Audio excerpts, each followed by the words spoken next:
부동산 중에서도 철저하게 우량한 부동산을 잡아야 한다는 것입니다. 여러분들이 아시는 핵심 지역에 있는 이제 큰 오피스라든지 이런 것들입니다. 개인들이 그런데 수백억, 수천억 하는 우량한 부동산을 어떻게 잡을 수 있을까?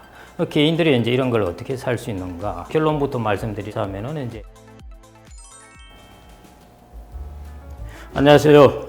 미래셋 자산운용 고문의 김경록입니다. 오늘은 성장이 멈춘 시대의 투자법인데요. 첫째, 이제 성장이 멈춘 시대가 도대체 무슨 뜻인지, 그 다음에 우리가 거기에 관해서 투자법을 달리해야 된다는 것이 도대체 무엇인가 차근차근 살펴보겠습니다.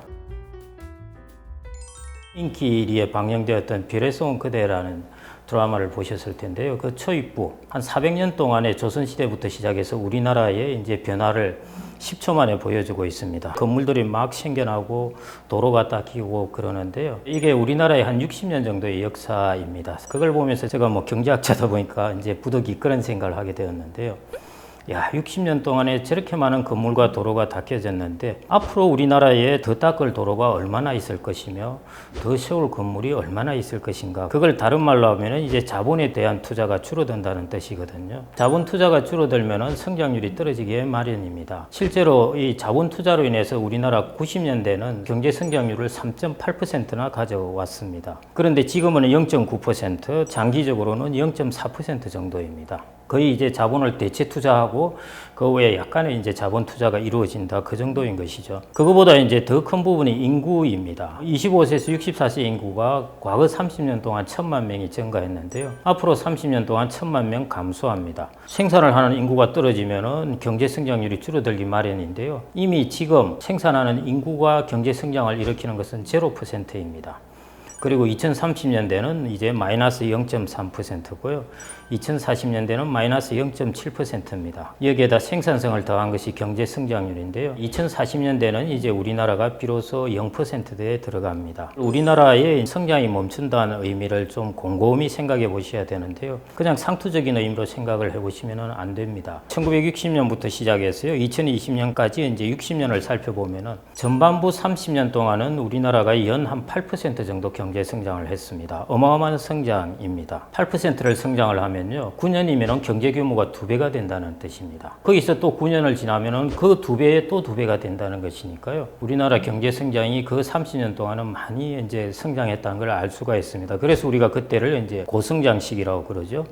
그 다음에 1997년이 이제 우리나라 외환위기를 맞게 되는데 그 90년대부터 우리나라 성장률은 이제 5% 수준으로 떨어지기 시작합니다. 그러면서 어떻게 되냐 하면은 매 5년마다 1%, 10년마다 한 2% 떨어집니다. 그래서 90년, 2000년, 2010년대, 30년 하면은 성장률이 6% 떨어지는 셈이죠. 그래서 우리나라 지금 성장률이 2%대입니다. 앞으로 어떻게 되느냐? 앞으로도 이런 속도로 떨어집니다. 2040년대 가면은 거의 0%대, 2050년대 가면은 이제 마이너스 성장률에 접어들게 됩니다. 우리나라가 2000년 초반만 하더라도요, OECD 국가의 잠재 성장률보다 우리나라가 훨씬 높았습니다. 그런데 앞으로는 OECD 국가의 잠재 성장률보다 우리가 낮아지게 됩니다. 그래서 성장이 멈춘다는 것 하는 부분을 좀 더 여러분들이 심각하게 한번 고민을 해보셔야 된다는 것, 이걸 좀 말씀드리고 싶고요. 우리나라 최근에 이제 내수가 어렵다, 경제 성장률이 떨어진다, 이런 걸 가지고 반도체라든지 자동차 여러 부문에서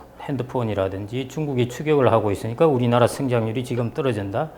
아닙니다. 우리나라 경제 성장률은 이미 이런 성장률을 보여왔던 것입니다. 저 방향으로 이제 우리나라는 흘러간다는 것입니다. 특별한 경우가 없다면은, 그러면은 우리가 성장이 멈출 때 우리의 자산 관리는 어떻게 해야 되는가 하는 부분, 이 부분을 이제 좀 더 깊이 고민을 해보셔야 되는데요. 여러분들 저 그래프를 한번 살펴보십시오. 60년대, 70년대, 80년대는 고성장, 그 다음에 90년대 들어서부터 이제 떨어지기 시작해서 매년 1%포인트씩 하락하게 되는 모습을 볼 수가 있습니다. 미래의 모습은 이제 저거보다 더 이제 바닥을 기게 된다는 것이죠. 성장률이 떨어진다, 우리의 자산 관리를 어떻게 해야 되느냐는 것입니다. 지금까지 우리나라 가계의 자산을 성장시킨 것은 두 개의 자산입니다.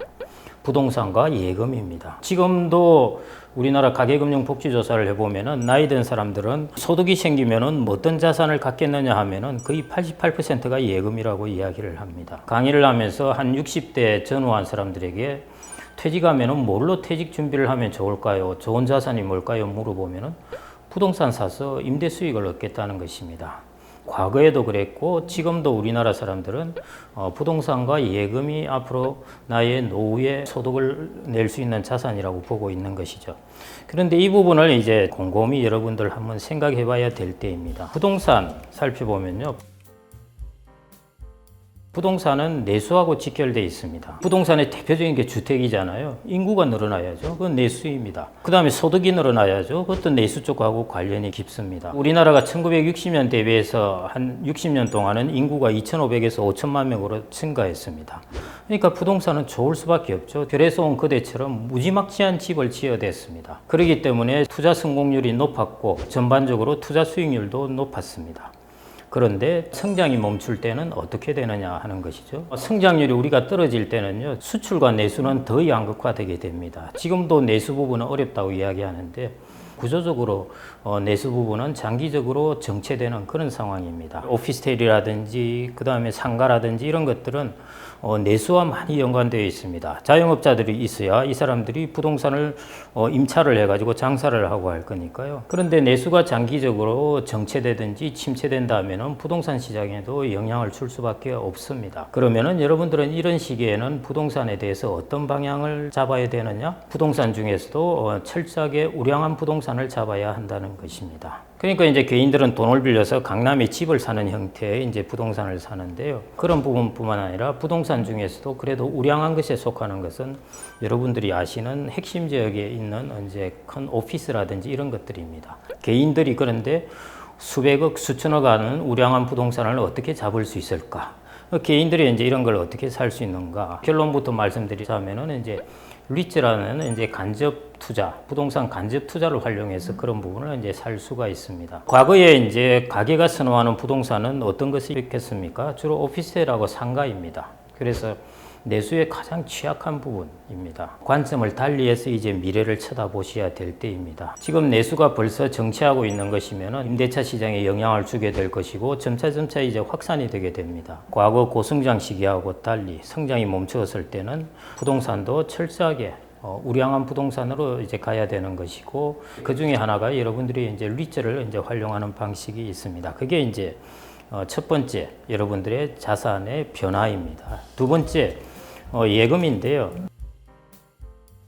제가 이제 2000년 초반에 채권 운용을 할 때 그때 국채금리가 8%였어요. 국채금리가 8%라는 것은 예금금리도 그쯤이었다는 것이고요. 그 다음에 5년 정도 뒤에 5% 이랬으니까요. 예금은 자산을 증식하는데 꽤 괜찮았습니다. 그래서 그 예금으로도 복리 효과가 나타날 정도였습니다. 왜냐하면 금리가 5% 정도 이상이면 충분히 복리 효과가 나타나게 되니까요. 그런데 장기 저성장이 오게 되면 금리도 낮아지게 됩니다. 여러분들 성장률이 0%대 1% 갔는데 금리가 5% 이러면 그 견디지가 못하는 것이죠. 그래서 금리도 일반적으로 낮아지게 됩니다. 여러분들이 과거에 보았던 높은 예금 금리는 앞으로 이제 기대하기 어렵게 됩니다. 그렇게 되면 어떤 일이 일어나느냐? 물가 상승률이나 예금 금리나 거의 비슷하든지 혹은 물가 상승률이 예금 금리보다 조금 높다든지 하면은 실질적으로 여러분들의 자산은 시간이 지나면 지날수록 감가상각 당하게 되는 것입니다. 무엇에 의해서? 물가에 의해서 감가상각을 당하게 됩니다. 그게 이제 앞으로 일어날 일들입니다. 예금을 무조건 많이 가지고 있던 것이 내 자산을 안전하게 불릴 수 있는 그런 길이 되지 못한다는 것입니다. 그래서 여러분들이 어느 정도 예금의 일정 부분은 이제 자본으로 이동을 해야 되는 것입니다. 그래서 성장이 멈춘 시대에는 자산의 서식지 이동이 필요하다는 것입니다. 지금 우리가 서식하고 있는 것이 부동산과 예금이라는 곳에 다 서식을 하고 있는데요. 부동산 중에서도 우리는 우량한 부동산으로 이제 옮겨가야 되고 예금도 이제 예금의 비중을 줄이고 주식이라든지 부동산이라든지 하는 부분에 이제 자본의 비중을 늘려가야 한다는 것입니다. 그런 쪽으로 자산의 서식지를 이동하는 것, 그게 우리나라 인구의 변화, 그 다음에 이제 경제 성장률이 저성장으로 접어드는 데 있어서 여러분들의 자산의 포트폴리오 변화도 이제 서서히 해야 된다는 것입니다. 이런 이야기가 있습니다. 30년 정도 계속 지속된 현상이라면 이걸 정상적이라고 본다는 것입니다. 예를 들어 우리나라가 일제치하에 36년이 있었다 하면은 한 30년 정도 지나면은 사람들이 이 시대가 계속 가겠구나 이렇게 심리적으로 자리 잡힌다는 것입니다. 우리나라가 과거 고성장을 한번 보십시오. 거의 30년 동안은 아주 한참 고성장이었고요.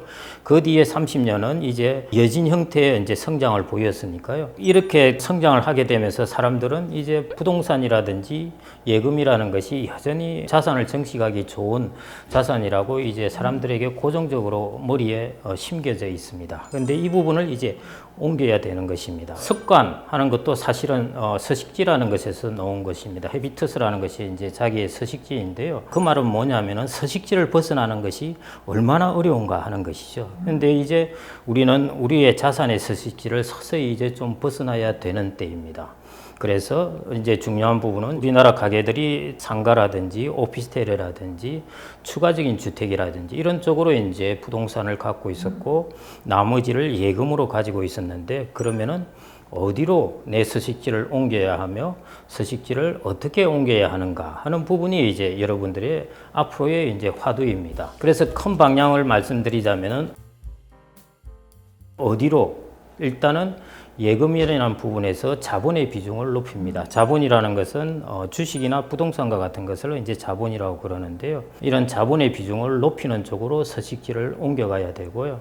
그러면 주식 같은 경우에는 글로벌하게 최우량 주식 자본을 보유해야 됩니다. 그냥 주식을 어디든 갖는다고 해서 똑같은 게 아닙니다. 중국 주식을 갖느냐, 인도 주식을 갖느냐, 베트남 주식을 갖느냐, 한국 주식을 갖느냐, 어디든 갖는다고 똑같은 것이 전혀 아닙니다. 글로벌하게 최우량한 주식 자본을 보유하는 것이 좋습니다. 현재로서는 그게 미국의 이제 S&P 500이라고 할 수가 있습니다. 만일 구체적으로 말씀을 드린다면요. 그 다음에 두 번째 이제 장기 저성장기에는 정말 우량한 부동산을 가져야 하는데요. 개인들이 그런 부동산을 가지기가 어렵습니다. 그래서 리츠라는 간접 투자 수단이 있습니다. 현재 공모 형태로 해서 우리가 상장되어 있는 것인데요. 리츠를 통해서 여러분들은 우량한 부동산을 그리고 다양하게 가질 수가 있습니다. 왜냐하면 3,000원, 5,000원을 줘도 한 주식을 살 수 있기 때문에요. 여러분들은 얼마든지 분산을 할 수 있습니다. 그래서 우량한 부동산을 분산하는 형태로 이제 가야 한다는 것입니다. 그 다음에 어떻게 해야 하는가 하는 부분이 이제 좀 더 구체적으로 들어가게 됩니다. S&P 500을 가지느냐, 배당주를 어떻게 가지느냐, 리츠를 어떻게 가져야 되느냐 하는 것들, 그런 부분들에 대해서는 이제 어떻게라는 여러분들의 영역이 이제 펼쳐지는데요. 다른 유튜브의 여러 가지 방송이라든지 이런 부분을 통해서 여러분들이 그 구체적인 부분은 좀 살을 붙여 가시면 될 것 같고요. 제가 오늘 말씀드리는 부분은 우리나라가 이제 성장이 멈춘 시대에 이제 접어들게 되는데요. 그 과정에서 여러분들이 지금까지 고정적 관념으로 갖고 있던 이제 여러분들의 자산의 서식지를 옮겨야 될 때입니다. 그래서 오늘은 제가 어디로 옮겨야 하는가 하는 부분만은 좀 선언적으로 말씀을 드렸고요. 여러분들이 이 화두를 여러분들 머리에 꼭 잡고 계시면서 여러분들의 가계자산의 포트폴리오, 여러분들 자녀들의 자산의 포트폴리오 이런 부분들을 어떻게 새로 재구조화할까 하는 부분들을 좀 고민해 봐야 될 때가 아닌가 그렇게 생각이 됩니다. 감사합니다.